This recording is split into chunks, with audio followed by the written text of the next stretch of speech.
Okay, this is my boat.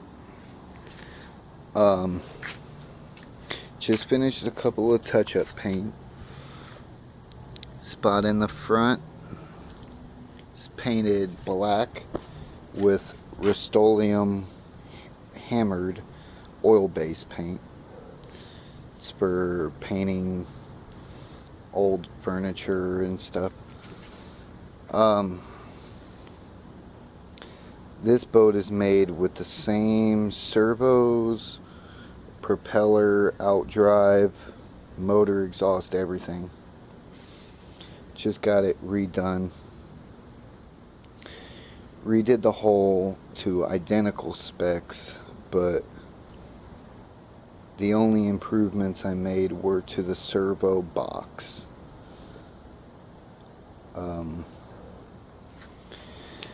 There are some mistakes in the fiberglassing, which I purposely picked the Rust-Oleum hammered paint because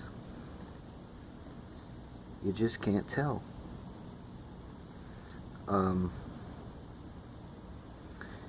It painted it black. It added texture and dents and everything else, so what I was going for is everything looked like it was done on purpose, which is great because I make a lot of mistakes.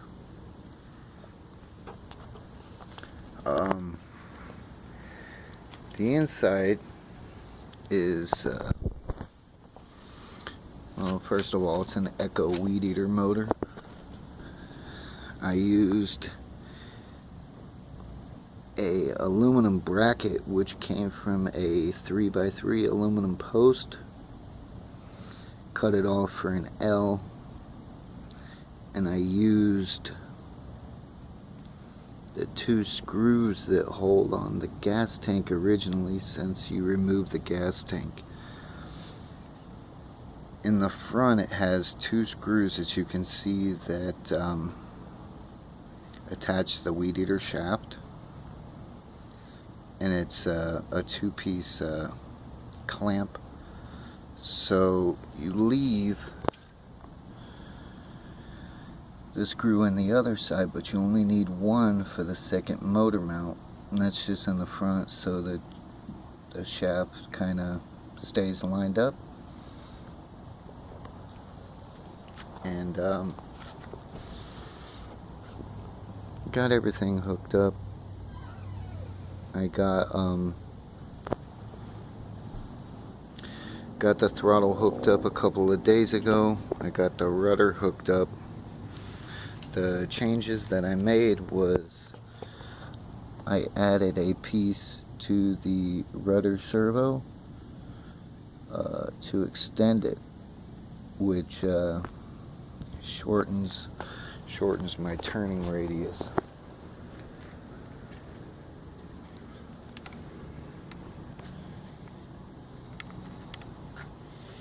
So, Futaba 2 channel. The switch is on the top of the plexiglass, so I have not attached the plexiglass lid. That will be the last thing I do before the test run.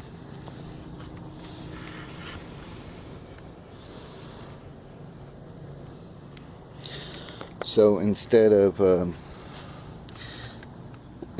my rudder just turning a little bit,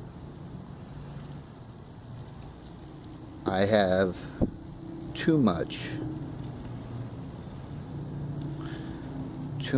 turning, too much rudderage,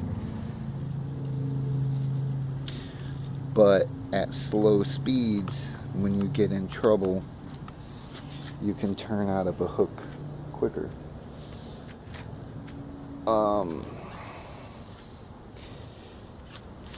The Echo motor, I used a piece to adjust, to attach the throttle cable, and some motors are more plastic. The Echo motor was cool because it came with a brass piece on all the old Echo motors I've seen. All the old ones I've seen for sure, they have a brass piece that hooks up the link. It does a couple things. I cleaned it out and I attached my throttle cable through it, and I crimped it easily with a pair of channel lock pliers. It gives me an adjustment here that I can loosen up with a 3/8 wrench, and it's an extra adjustment for the throttle. So I have an adjustment on the servo, which is where I attach it, and it's a little bit of it gives me a little bit of grace. So if you don't attach the throttle cable in the perfect position, you have a throttle trim, then you have another screw here to get the throttle to work right. This brass piece doesn't connect to the nut. It doesn't fix. You can pull it out and push it in, and you can pull it out and push it in. Sometimes it does it when I'm driving. For that case, I press the throttle button backwards, which there's no reason to ever push your the button on the remote. There's no reason to push it this way. But what it'll do is I just listen to my motor, and even though I can't see the boat, I can't see what it's doing. If I bring the RPMs of the motor down, I'll know that it's working right. So there's that. The next thing I'm going to be doing is cranking it up, and I'll crank it up, show you how it works, show you how it sounds. Alrighty, thank you. Hope you enjoyed it. Hope you found it informative.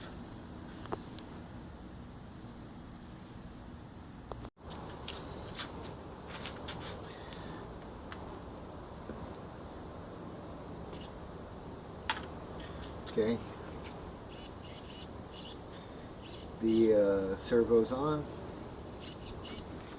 Set the remote down. No need for anybody on the remote. Prime it, choke it, pull this out like I said.